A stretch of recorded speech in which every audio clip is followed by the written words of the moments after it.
Dostlarım, herkese selamlar, sevgiler, saygılar. Yine bir videoda sohbet etmek için kavuştuk. Bugünkü videomuzda masamızın üzerinden de göreceğiniz ve ekrandan da göreceğiniz üzere Smart Teknoloji'nin yeni çıkan modeli Katya T'yi size anlatıyor olacağım.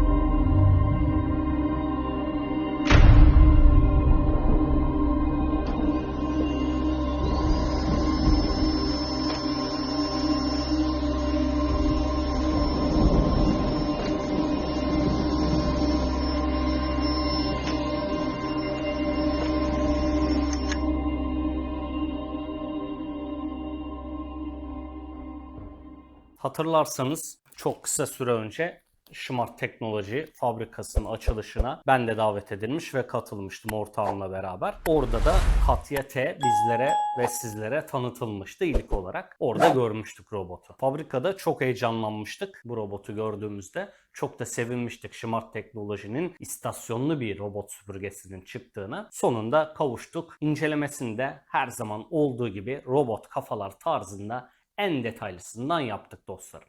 Öncelikle sizden ricam, videoyu beğenirseniz izledikten sonra faydalanırsanız sizden rica ediyorum kanalımıza abone olup yorum yapıp beğeni atarsanız çok çok sevinirim. Ve videoya başlamadan önce kendinizi şımartmak için harika bir adım attınız. Bu videoyu da bularak kendiniz için bence harika bir adım attınız. Bilgilenmek açısından dostlarım. Şimdi hemen videomuza başlayalım. Şimdi dostlarım videoda neler olacak? Kısaca bundan bahsedeyim çünkü video uzun olacak. Hemen notlarım da önümde. Videoyu bölümlendireceğim. Alt taraftan hangi kısmı arıyorsanız atıyorum. Bu robot süpürgenin paspas kısmını merak ediyorsanız direkt o kısmı atlayabilirsiniz. İlk başta kısa özet geçeceğim. Sona bırakıyordum normalde. Bunu başta yapacağım. Kısa bir özet geçeceğim. Sonra detay kısımlarına geçeceğim. Hani benim vaktim değerlidir, vaktim kısıtlıdır, izleyemem diyenler belirli bir noktada bırakabilirler. Kısa özet geçeceğim ama tamamen sonuna kadar bu robotun her şeyine hakim olayım diyorsanız videoyu sonuna kadar izlemenizde de fayda var. Dostlarım bu videoda neler olacak? Kutu açılışı, kutu içeriği vesaire sizlere izletiyor olacağım. Artıları, eksileri, kimler almalı, almamalı gibi detaylardan bahsedeceğim. Robotu ve istasyonu alt, üst, detaylı tüm içini vesaire her şeyini detaylıca sizlere anlatıyor olacağım. Kuruluma hazırlama ve robotun kurulumunu size aktarıyor olacağım. Ölçülerinden detaylı bahsedeceğim. Bataryasından detaylı bahsedeceğim. Haritalama kısmı, işte perdelere olan hassasiyeti, halıda güç artırması, emiş modları, emiş testi, çarpışma hassasiyeti, paspas kısmından detaylıca bahsedeceğim. Uygulamanın içindeki detay özelliklerden bahsedeceğim. Karanlıkta çalışır mı, yüksekten düşer mi, şu yüksekliğe girer mi, yuvasını değiştirirsem sorun olur mu, elle müdahale edersem vesaire saçmalar mı, haritası silinir mi? Türkçe mi, kumandası var mı, bakımı ve temizliği süreleri, sıklıkları, Katya Z'den farkı gibi yani bu videoda aradığınız tüm detaylara hakim olacaksınız sizler de bizlerle beraber. Canlar, burada araya gireyim ve harika bir haber vereyim. Bu video çekilişli bir videodur. Çok basit detayları yerine getirene Smart'ın web sitesinde geçerli 1000 TL hediye kodu vereceğiz. İsterseniz 1001 liralık bir şey alıp 1 lira ödeyerek siteden çıkabilirsiniz. İsterseniz diğer indirimli herhangi bir ürünü de alabilirsiniz. Tüm indirimlere ek kullanılabilen bir koddur. Eğer ki Katya T alırsanız bu kodu da kullanırsanız ek olarak firmamızda sizlere deterjan yönlendirecek 1000 TL'yi de biz karşılayacağız dostlar. Şimdiden bol şans dilerim. Çekiliş detayları videonun açıklamasında ve yorumlar kısmında olacaktır. Şimdi dostlarım Smart Teknoloji'nin sitesinde indirim kodumuz var. Kodumuz robot kafalar, arada boşluk yok, beraber yazılıyor.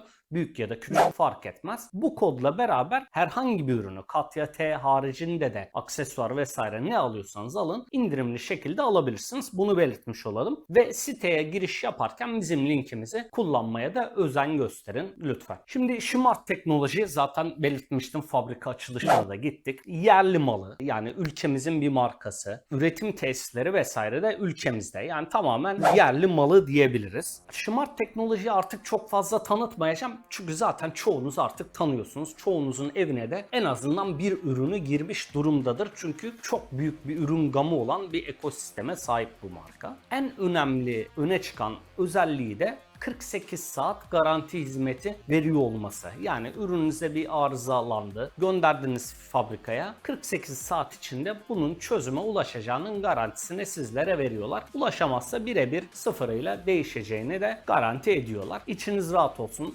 Hizmet kısmında gerçekten efsaneler. Hizmet konusunda bahsetmişken batarya konusunda genelde garanti 6 aydır. Maksimum 1 yıldır. Ama bu Katya T modelinde bataryaya 2 yıl garanti desteği vereceklerini ilettiler. Bu da muhteşem bir detay. Şimdi dostlarım, kutu açılışı vesaire o kısma geçmeden önce biliyorsunuz biz çok detaylı videolarımızı hazırlanırız, ürünlerimizi inceleriz vesaire. Bütün YouTube'daki videoları da Katya T ile ilgili tek tek izledim. Others diyorum. Çok sevdiğim dostlarım da var aralarında. İncelemeleri harika olan dostlarım da var. Onlara emeklerine sağlık. Çok çok teşekkür ediyorum. Ama ya inanın neler neler duydum, neler neler gördüm. Çok da fazla detaya inmek istemiyorum. Herkes inceliyor ama çoğu izlediğim videoda bakıyorum adam bir kere temizlik yapmış ya da 2 kere temizlik yapmış. Üzülüyorum, hani bir kere 2 kere bunu denemeyle insanlara ne anlatabilirsin? İnanın bu yani bir aydan fazladır ben de sizin neredeyse 6 ayda kullanacağınız kadar ben bunu her gün her dakika çalıştırdım. İnanılmaz derecede kullandım, deneyimledim. Size öyle anlatıyorum.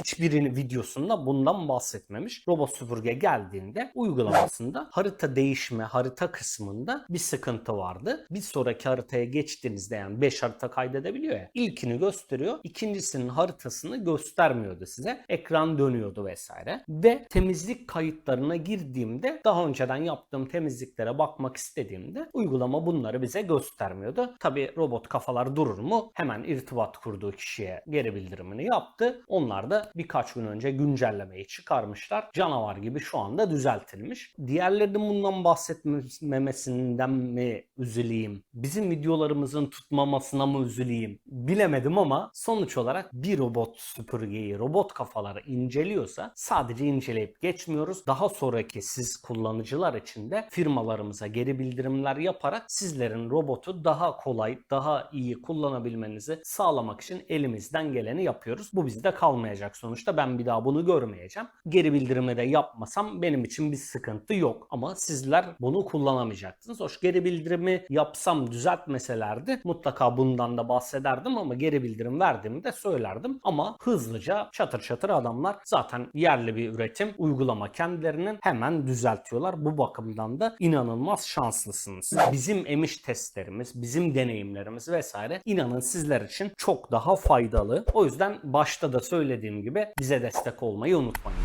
Şimdi hızlıca kutu açılış videomuza geçelim dostlar.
Ve şimdi dostlarım çok fazla detaya girmeden size kısaca robottan bahsedeceğim. Daha sonrasında da detaylı kısma geçeceğim. Detay sevmeyenlere yallah diyeceğiz, biz devam edeceğiz. Bu robot süpürge öncelikle şu andaki satış fiyatıyla bugün itibariyle 15.000 TL. Tabii bizim kodumuzla biraz daha düşecektir. Kıyaslama sitelerinde, fiyat kıyası sitelerine girdiğimde fiyat bandında istasyonlu modelleri sıraladığımda saçma sapan markaları eliyorum. Onların haricinde bence şu an itibariyle istasyonlu bu hizmeti veren, garanti servisini bu şekilde bu seviyelerde veren, sağlam, donanımlı, layığıyla temizliğini yapan, fiyat performans en iyi robot süpürge istasyonlu olarak budur. Çok net altını çizerek sizlere söyleyebilirim dostlar. Bilirsiniz bizde yalan dolan olmaz. En kral firma gelse bunu bize zorla söylettiremez. Şimdi dostlarım kimler almalı kimler almamalı kısmından ufakça bahsedecek olursam istasyonlu bir robot süpürge ihtiyacı olanların zaten direkt bu tarz bir modele yönelmeleri lazım. İstasyon aramayan,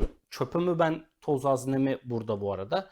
Bu da 2001 haznesi. Tozumu ben boşaltırım. Ben üşengeç bir insan değilim diyen varsa zaten bu tarz bir modele fazla vermeye fiyat olarak gerek yok. Kimler almamalı kısmında bunu söyleyebilirim. Kimler almalı kısmında da istasyon. Ben rahatıma düşkünüm arkadaş. Her gün her temizlikten sonra kalkıp bunu boşaltamam.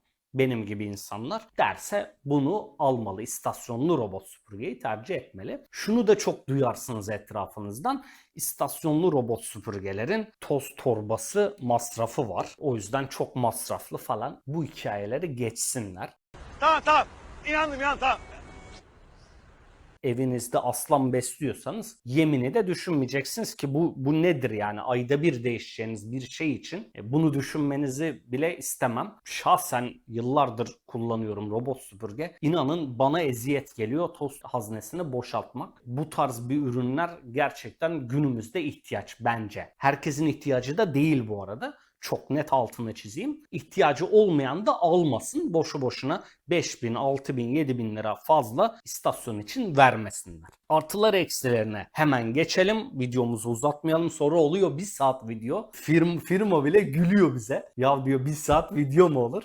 Olur. Detaylı inceleriz biz. Bizim videolarımız öyle olur. Tahminimce bu da 1 saate yaklaşacaktır. Belki geçecektir. Dostlarım eksisinden hemen gireyim. Benim için aslında eksi değil ama Türk halkı çok seviyor. Tek yan fırçalı. Türk halkımız burada ikinci fırçayı görünce bir rahatlıyor. Aslında alakası yok. Katya Z'de çiftti. İnsanların çok hoşuna gidiyordu. Keşke buna da çift yapsalarmış. Batarya kısmında 3200 mAh. Günümüzde aslında evler küçüldü ama hala büyük evler, eski evlerimiz büyük, yeniler küçük yapılıyor.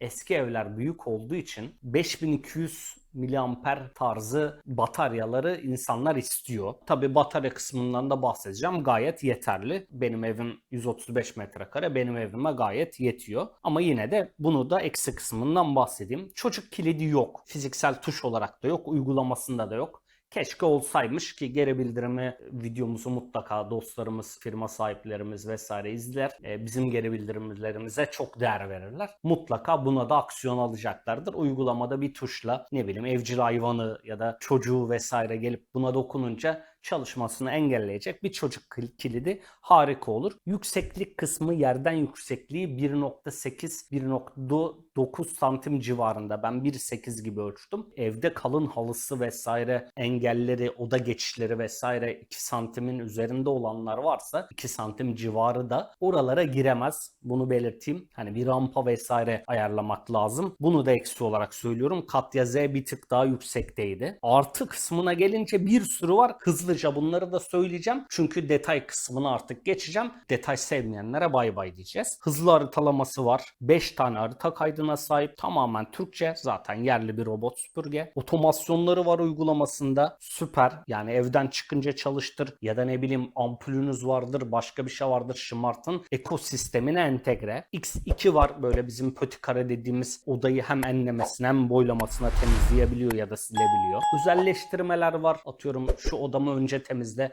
ya da şu odamı temizlerken emiş modunu şuna geçir gibi harika özelleştirmeleri var. Muhteşem bir kumandası var. Halıda güç arttırması var. 5000 Pascal'lık bir canavar bu. Minimal, hem robotu hem istasyonu minimal. Otonom boşaltması var istasyonunda. Sağlam taş gibi bir robot. Yedek parça konusunda aklınız kalmasın. Fabrikası zaten burada. Hizmeti vesaire zaten başta bahsettim. Muhteşem. Hem süpürme hem silme ikisini aynı anda yapabilen robot süpürgelerden ve hem uygulaması hem kendisi gayet stabil dostlar. Artılarından öne çıkanlar bunlar, ince ince bir sürü artı detayı var ama onlara şu anda girmiyorum. Ve bu kısmı burada bitiriyorum. Detay sevmeyenler güle güle dostlarım. Şimdi robotun ve istasyonun detaylı incelemesine geçelim.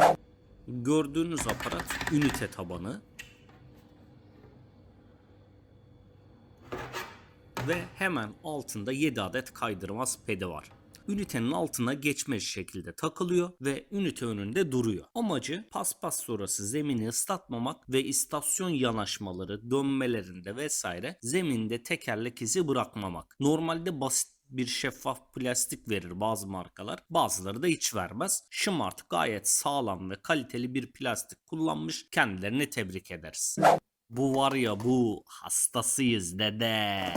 İster sağdan ister soldan kabloyu düzenli şekilde uzatabilirsiniz. İsterseniz kabloyu dolayıp kısaltıp öyle de sağdan ya da soldan yine uzatabiliyorsunuz. Bayıldım. İstasyonun ön alt kısmında gayet sağlam yumuşak bir plastikten emiş ağzı var. Toz haznesindeki pislikleri buradan çekiyor istasyona. Hemen üstünde şarj kontakları var. Buraya yanaşıp robot şarjını oluyor. Ayrıca bu kısımda kızılötesi sensörler var. Bu sayede robot yuvasını çok net şekilde buluyor ve yerleşiyor. Ayrıca son derece minimal, dev gibi olanlardan değil. İstasyonun altında gördüğünüz üzere 4 adet kaydırmaz ped var. Ünite tabanında 7, burada 4. Hey maşallah. Helal olsun Smart. Bu gördüğünüz kısımdan toz, pislik geçiyor ve toz torbasına atılıyor. Hemen yan tarafında da hava çıkışı mevcut. İstasyonun kapağı ve plastikleri gayet kaliteli, kolay kolay kırılmaz, hiçbir şey olmaz. Hemen iç kısmında filtreleme sistemi de var. Ara ara bu kısmı kontrol edip temizlemenizde fayda var dostlar. Burası da tozun, pisliğin toz haznesinden toz torbasına aktarıldığı kısım. Toz torbasını açma kapatmayı görüyorsunuz. Taktığınızda açılır, çıkartıp atmaya götüreceğiniz zaman kapanır şekilde tasarlanmış. Tamı tamına 3 litre toz torbası, her gün temizlik yaptırır ve toz haznesini tam doldurursanız otonom boşaltma ile bu torba size tamı tamına 30 gün yetecektir. Benim tahminimce rahat 40 gün size dayanır. Robot yuvanın etrafını 0'a 0 olmasa da gayet yeterli seviyede yanaşarak temizliyor.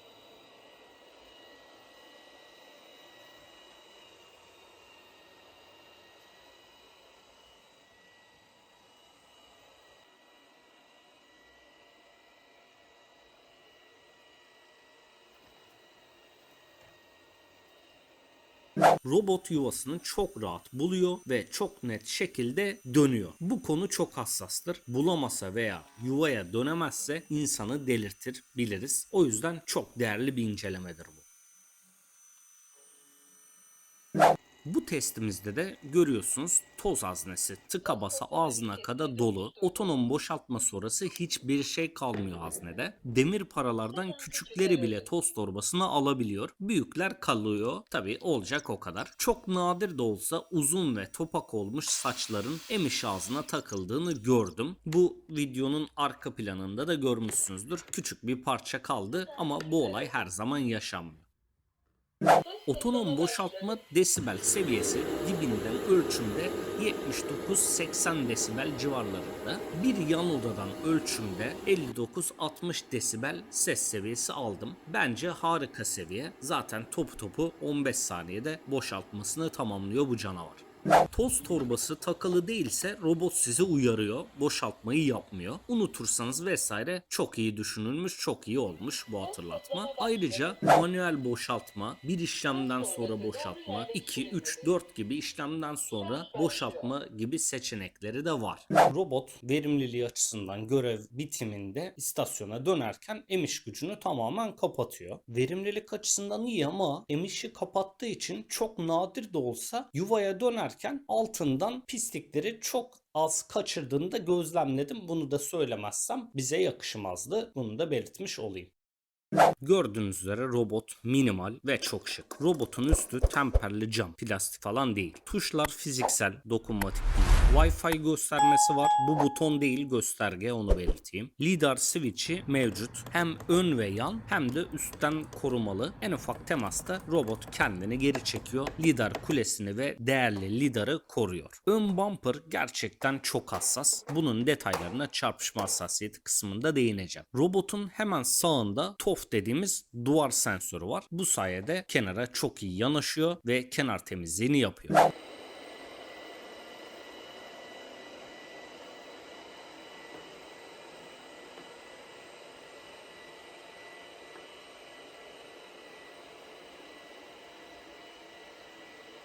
Hemen arkasında hoparlör konumlandırılmış. Ses gayet net ve Türkçe. Aynı şekilde cihazın soluna da TOF konumlandırılmış. Normalde bu çoğu robotta olmaz. Ekstra masraftır. Bu sayede cihaz çok daha iyi konumlandırma yapabiliyor. Süper bir ekleme. Bunun da arkasına fan konumlandırılmış. Filtrelenmiş hava buradan dışarı atılıyor. Ön alt kısımda göreceğiniz üzere bumper üzerinde koruma plastikleri var. Böylece temas ve sürtmelerden, çiziklerden robotunuzu koruyor. İlk teması buradan yapıyor. Ön kısımdan da göreceğiniz üzere bu bölge infrared sensörlerle donatılmış. Robotun arka kısmında da şarj kontakları var. Ayrıca toz haznesini çıkartmak için düğme ve tozu boşaltması için de emiş ağzı mevcut. Toz haznesi tek elle çok rahat çıkarılıp takılabiliyor. Toz haznesine valve sistemi uygulanmış. Emiş durunca plastik kapak kapanıyor. Emiş başladığında da otomatik açılıyor. Bu kısımdan açarsanız HEPA filtresi, süngeri ve tül koruması karşınıza çıkıyor. Tam 3 katman filtreleme yapıyor. Yıkanabilir filtre yazıyor ama biz hiçbir zaman yıkanmasından yana değiliz HEPA filtrelerin. Yine de firma yıkanmaya uygun şekilde üretmiş. Bu kısımdan açarsanız eğer büyük ve geniş toz haznesini göreceksiniz. Manuel temizliği de gerçekten çok pratik. Bu kısmı söylemiştim. Emiş ağzı boşaltmayı buradan yapıyor.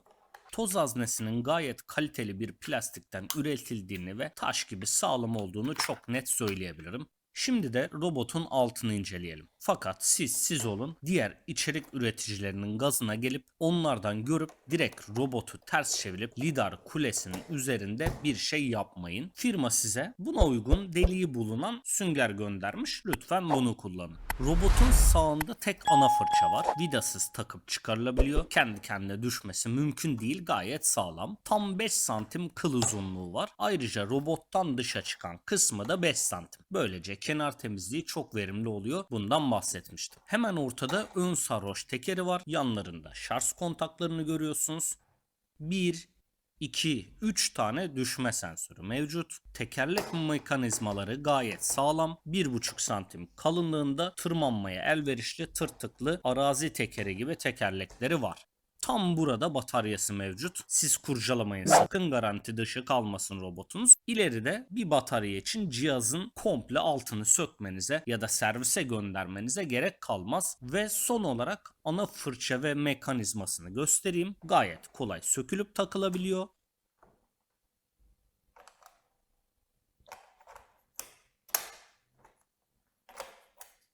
Hareketli bir mekanizması var. Verimli temizlik için zemindeki engebelere göre yükselip alçalabiliyor. Yumuşacık silgeci mevcut ve ses yapmıyor.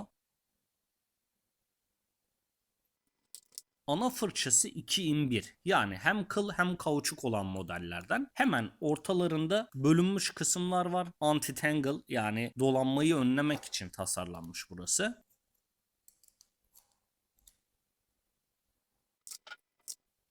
İki tarafı da çıkmıyor maalesef. Temizliği bu noktada biraz zor, bunu belirteyim. Keşke çıkabilen olsaymış. Tabi cihazla beraber gelen bu temizleme fırçası sayesinde hem temizliğini yapabilir hem de saçı, ipi vesaire karga burun kısmındaki jiletle koparıp kesip rahatça temizleyebilirsiniz.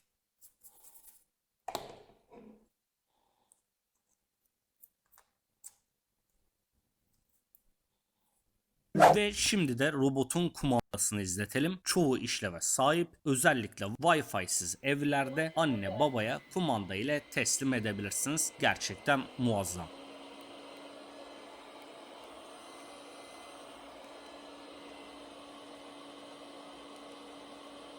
Kumanda modu kapatıldı. Temizlik başlıyor. Temizlik duraklatıldı. Hassas takılı değil, süpürme işlemine geçildi. Noktasal temizlik başlıyor. Ding. Ding.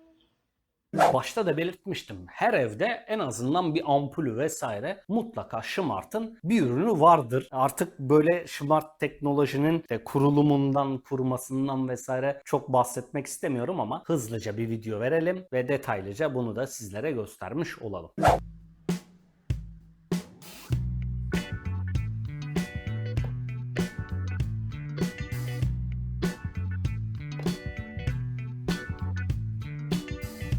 Cihaz başlatıldı.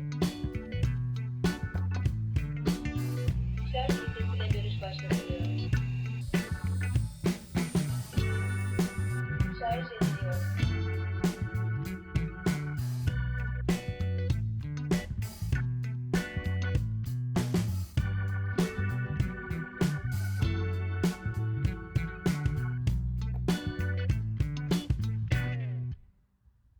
Wi-Fi sıfırlandı.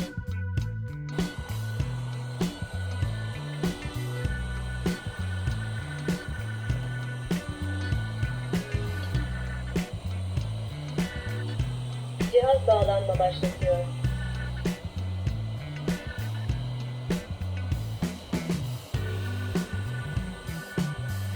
Başarıyla bağlandı. Şimdi de detaylıca ölçüleri izletelim.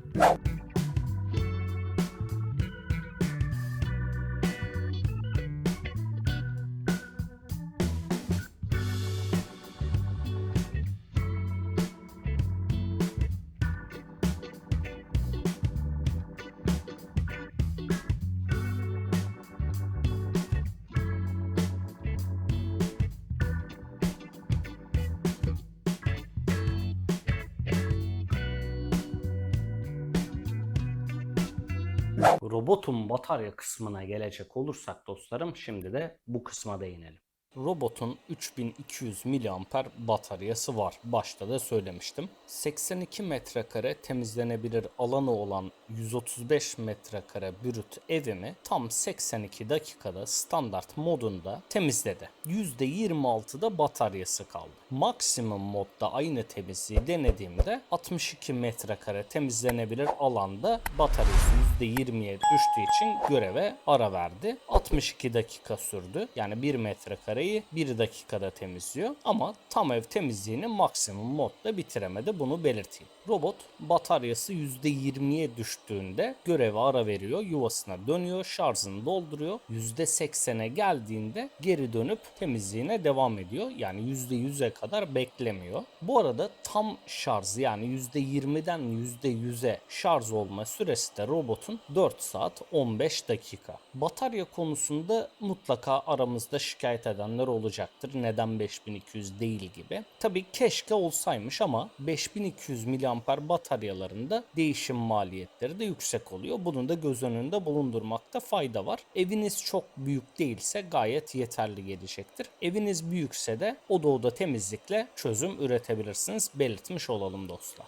Evet, şimdi haritalama kısmına gelelim. Bir kere robotun dinamik haritalamaya sahip olduğunu söyleyeyim. Yani nedir dinamik haritalama? Mevcut haritası varken önüne ekstradan bir engel çıkıyor. Ya da ne bileyim sandalyenizin yerini, masanızın yerini değiştiriyorsunuz. Robot temizlik yaparken bunu algılıyor, yer değişimini. Ona göre temizliğine devam ediyor gibi. Ya da mevcut bir haritanız vardır ama daha önceden girmediği bir oda vardır. Temizlik yaparken o odaya da girip mevcut haritanıza o odayı ekliyor. Bu konuda gayet başarılı. Robot hızlı haritalamaya sahip. Bu gerçekten çok elzem, önemli, çok değerli bir özelliktir. Tam 10,5 dakikada tek tuşla temizle butonuna basmanız yeterli uygulamada. Önce haritalamasını yapıyor, daha sonra da temizliğine başlıyor. Yani 10,5 dakikada hızlı haritalamasını tamamlıyor. Size çok net kenarlarla bir harita teslim ediyor. Uygulama detaylarına daha sonra gireceğim ama hemen kısaca da bahsedeyim. Haritalamanızı yaptıktan sonra oda yanlış böldüyse siz düzenleyebilir, birleştirebilir, isim verebilirsiniz gibi. Bunu da belirtmiş olayım. Robot tam 5 tane harita kaydına izin veriyor ve son olarak benim için çok önemli bir özellik.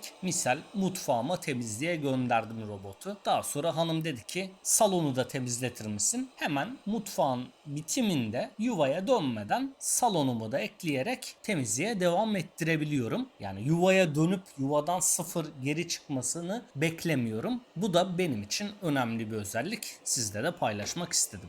Perde konusuna gelecek olursak Katya T perdelere kesinlikle dokunmuyor. Benim robotum perdeleri zorlasın, altına girsin, temizlesin diyorsanız bu robot bunu yapamıyor. Belirteyim. Çoğu robot da yapmaz bunu. Tabi yapanı da var mı? Var. Bunu da eklemiş olalım.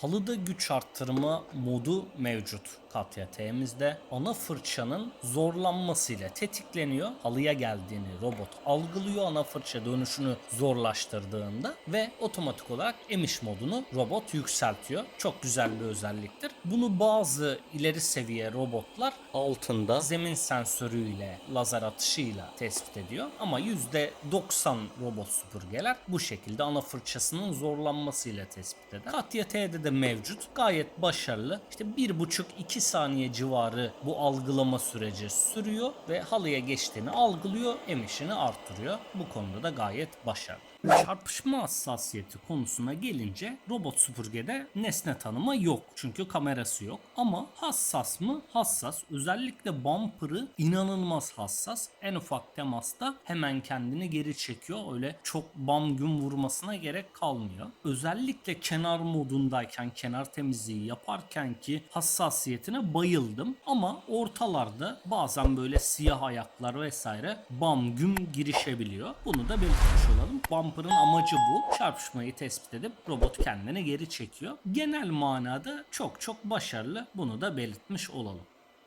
Evet, emiş modlarına gelecek olursak 4 tane modu var bu robot süpürgenin. Tasarruf, standart, maksimum ve süper güçlü. Pascal'ları da 1000, 2000, 3500 ve 5000 olarak belirlenmiş. Temizlik modları tam ev temizliği, oda temizlik, alan temizliği ve noktasal temizlik şeklinde de 4 tane temizlik modu mevcut.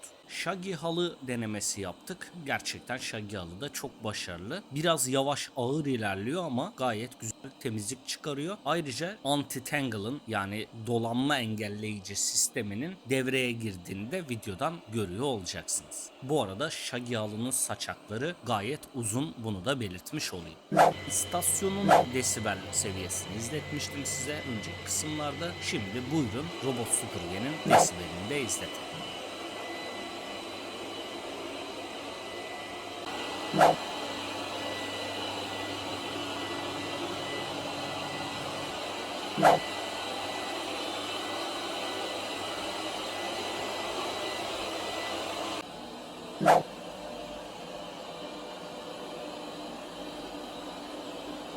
Ve şimdi dostlar emiş testi videomuzu size yorumsuz izleteyim. Kararı siz verin. Sadece şunu belirteyim. Sert zeminde demir paraların bazıları kalıyor. Halı da gerçekten efsane. Ben genel manada çok beğendim.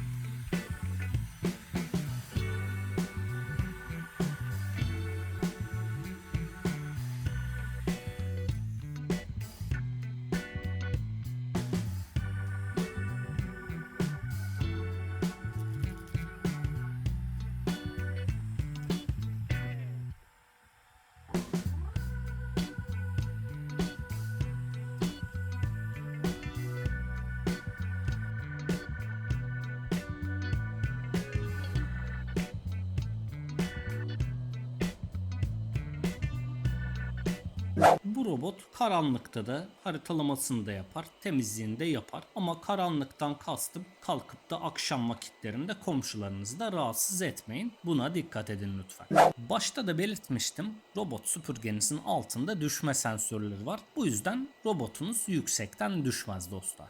Engel aşmasına gelince arkadaşlar burada biraz detaya gireyim. Robotun yerden yüksekliğini 1.8 santim gibi ölçümledim. Yani 1.9-2 santim civarında işte oda geçişleriniz vesaire varsa, bir yükselti varsa ya da çok kalın bir alınız varsa 2 santim yüksekliğinde buralara çıkamayacaktır ya da buraları aşamayacaktır. Yani belirttiğim gibi 2 santimlik bir engeli aşamıyor. Evinizdeki yükseklikleri buna göre değerlendirip karar verebilirsiniz.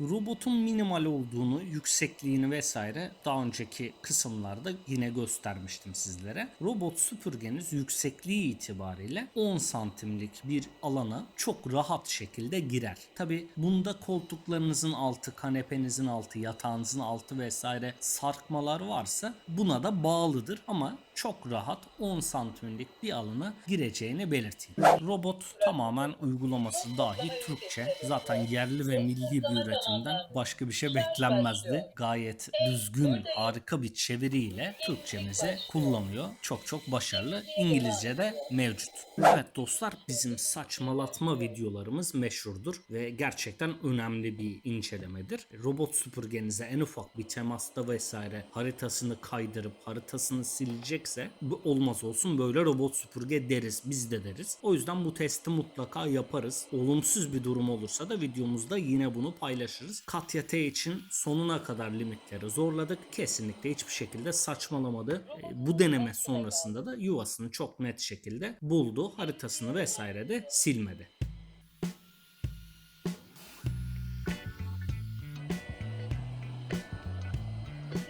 Duraklatıldı. Toz toplama ünitesine dönüşüyor.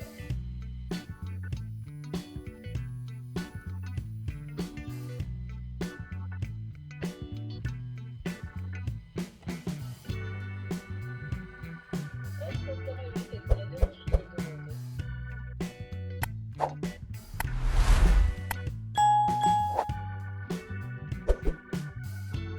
Toz toplama ünitesine dönüş devam ediyor.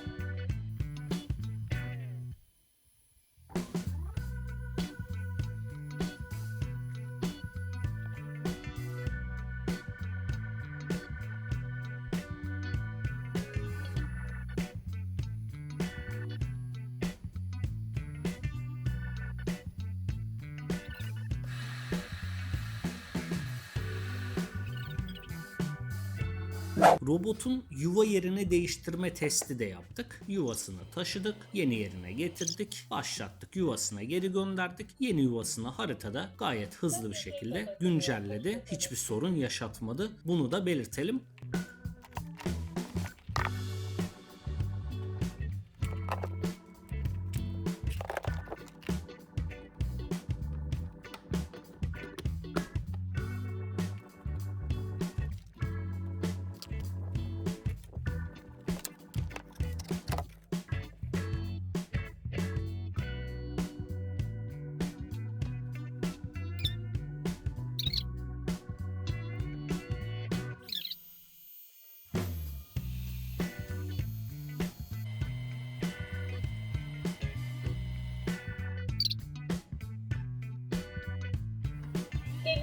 başlıyor.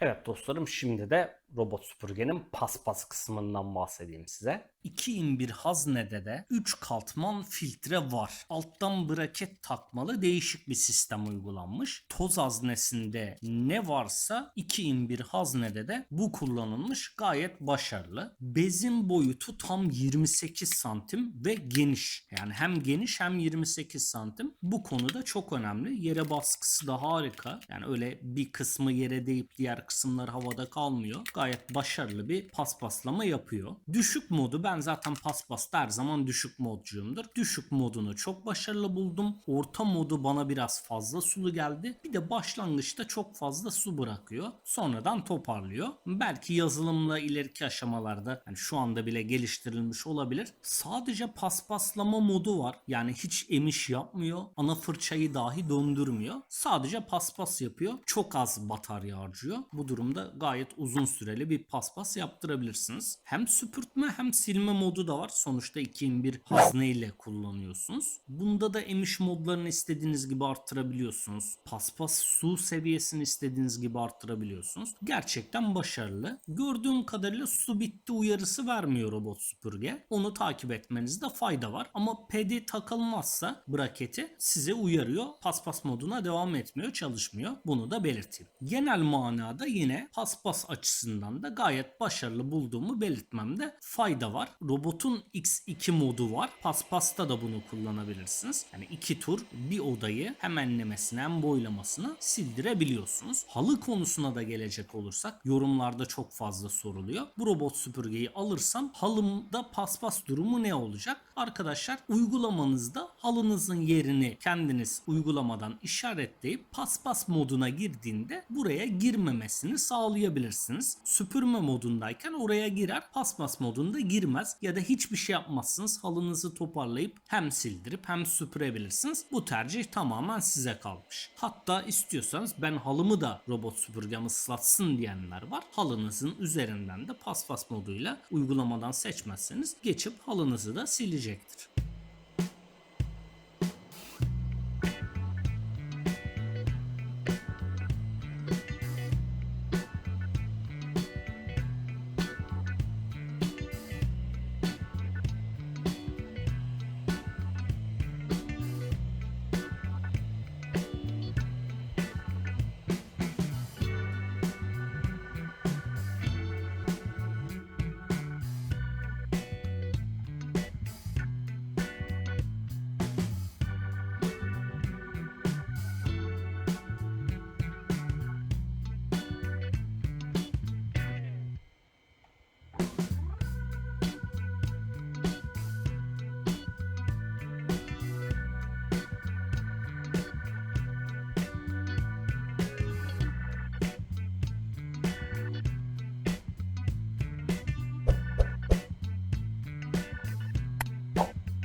Sesle yönlendirme kısmına gelince bizzat Katya T'de deneyimlemedim ama Katya Z'de deneyimlemiştim. hem iOS hem Android'de Google Asistan'la uyumlu sesli yönlendirme ile de robotunuza komut verebiliyorsunuz. Katya T'de deneyen dostlarımız da varsa yorumlar kısmında bizleri aydınlatırsa çok çok seviniriz. Ve şimdi artık robotun uygulamasından biraz bahsedelim. Uygulama detaylarına geçelim. Bir kere en başta şunu söyleyeyim. Robotun uygulamasının tepkime süresi saniye falan değil, milisaniye. Yani ekrana dokunduğunuz an, telefonun ekranına robot süpürge size anında o tepkiyi veriyor. Dur diyorsanız duruyor, başla diyorsanız başlıyor. Bir sürü robot süpürge deneyimledik. Bazılarında tepkimelerin çok geç olduğunu biliyoruz. Çok önemli bir detaydır. Şimdi dostlar, uygulamada yok.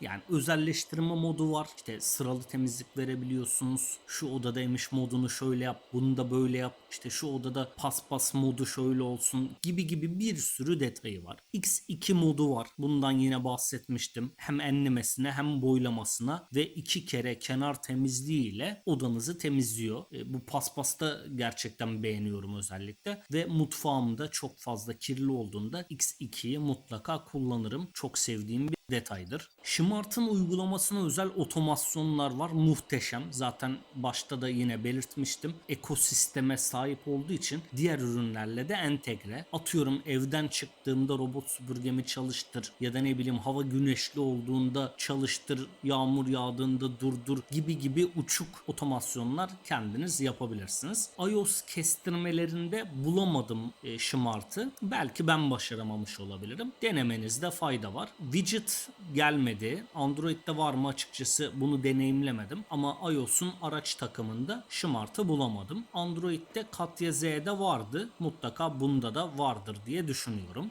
Programlı temizliği mevcut. Katya T'de o kadar detaylı ki size anlatamam. Yani X2'sini dahi seçiyorsunuz. Paspasın su seviyesini seçiyorsunuz. Ya da oda seçebiliyorsunuz. Normalde programlı temizliklerde genelde tam ev temizliği vardır. Katya T'de bu çok detaylı. Paylaşım modu mevcut. Yani robot süpürgenizi eşinizle, dostunuzla paylaşıp beraber aynı anda komutlar verebiliyorsunuz. Ya uygulamada yok detaylarıyla sizlere de izletmiş olalım.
Katya Z ile, yani bunun istasyonsuz modeliyle arasındaki farklara da gelince istasyon harici öyle ahım şahım uçuk bir fark ben gözlemlemedim. Bir de emiş modlarında var. Hatta Katya Z'nin emiş modlarına değinirken söylemiştik. Maksimumu 3500, standardı 1000 Pascal'dı. Arada uçurum vardı. Katya T'de bunu düzeltmişler. 1000, 2000, 3500, 5000 gibi yapmışlar. Muhteşem olmuş. Dağılım harika olmuş. 1000 Pascal'da çalıştırmak istemiyorum robotumu. Atıyorum Katya Z'de. O zaman mecbur kalıyorsunuz 3500 Pascal'da çalıştırmaya. 1000 Pascal fazlasıyla yetiyor. Bundan emin olun ama Katya T'deki emiş modları muhteşem dağılmış. Bayıldım. Fark olarak da belirttiğim gibi uçuk kaçık fark yok ama Katya T donanım olarak firmanın söylemesi üzerine iç donanım olarak da bir seviye yukarı taşınmış. Gerçekten çok iddialılar bu konuda. Evet dostlarım, bizi izlediğiniz için teşekkür ediyorum. Umarım faydalı bir video olmuştur. Beğenip abone olup yorum yaparsanız da çok çok sevinirim. Sizlerle bu tarz sohbetleri, ben buna video falan demiyorum, bu sohbet eder gibi anlatıyorum sizlere. Umarım siz de zevk alıyorsunuzdur. Ben çok zevk alıyorum, çok mutlu oluyorum. Sonraki videolarda görüşmek üzere. Hoşça kalın dostlarım.